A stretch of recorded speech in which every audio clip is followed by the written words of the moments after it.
So the entire walking part of the pass was 45 miles long, and it was an extremely difficult journey to get there. When they arrived, they made camp at Lake Bennett, one of the headwaters of the Yukon River. The lake would be frozen and the average temperature would be minus 40 degrees Fahrenheit. They would then go out in the forest and cut down very large trees. They would strip the branches and bark off those trees and drag the logs back to their campsite. They would use those logs to build a boat. They would split them into planks and build a boat with those logs.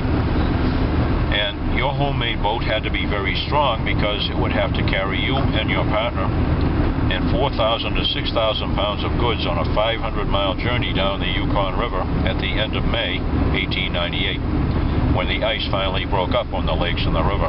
And your homemade boat also had to be strong enough to navigate through 3 sets of Class 5 rapids, the most dangerous rapids any boat can navigate. Take a look out to the right here and you'll see a very large pipe coming down the mountain. It's a hydroelectric project. The pipe comes out of a... Yeah, go ahead. Yeah, you will. Okay. The pipe is a hydroelectric project. It comes out of a glacier bed lake on top of the mountain.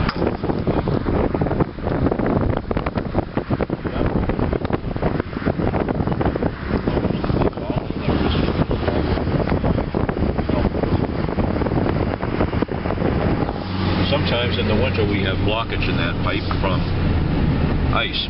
In that case we use diesel-generated electricity to back that system up.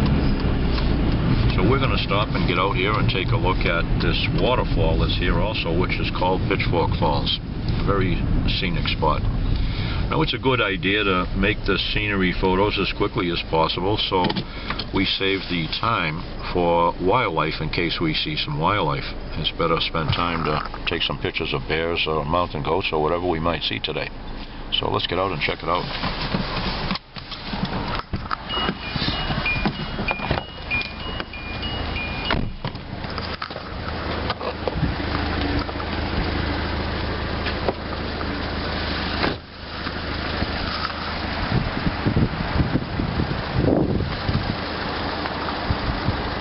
So here we have Pitchfork Falls, and it's called that because it comes down as one single fall and breaks into 5 separate ones down lower. And you can see the pipe coming down. So let's get back in the vehicle now that we're taking our photographs, and we'll head on up the pass and I'll talk some more about those boats.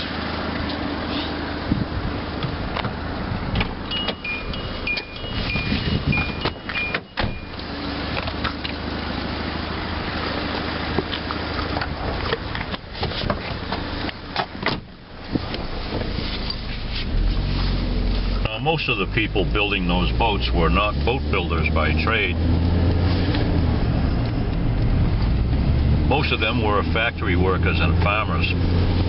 So to make sure the boats were properly constructed, the Mounted Police of Canada inspected every boat.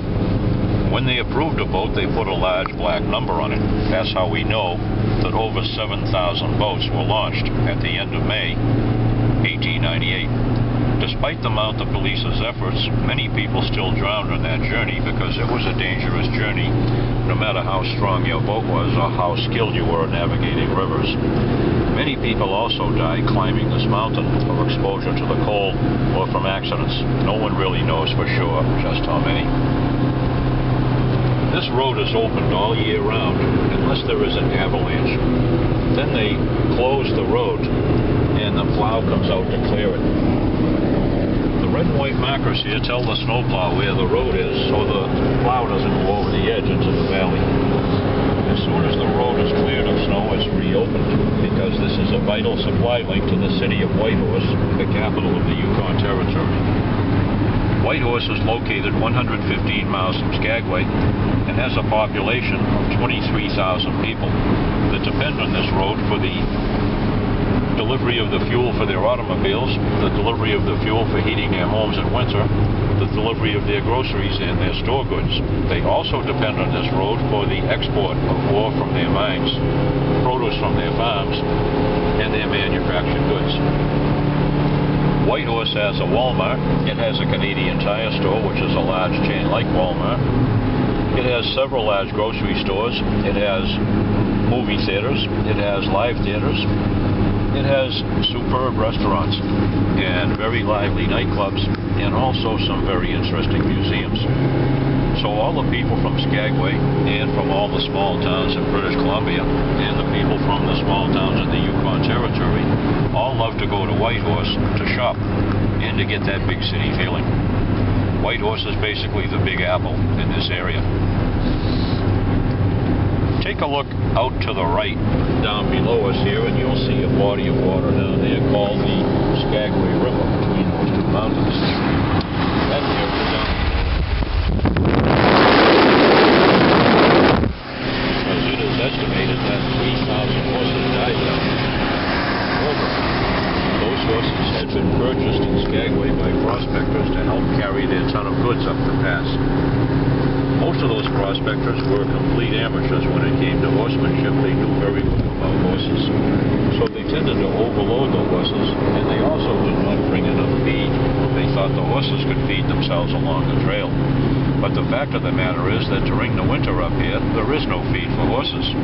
So those horses made it as far as down below us there on the right, where they died of malnutrition and overwork. Now, the professionals never lost a single horse to those two problems because they knew how much weight to put on a horse's back, and they knew how much feed each horse needed, and they brought that feed with them. The professionals, though, would lose an occasional horse, only to an accident. We're going to stop right here and visit a waterfall called Bridal Veil Falls. A very scenic spot. So you can get out and take your pictures here.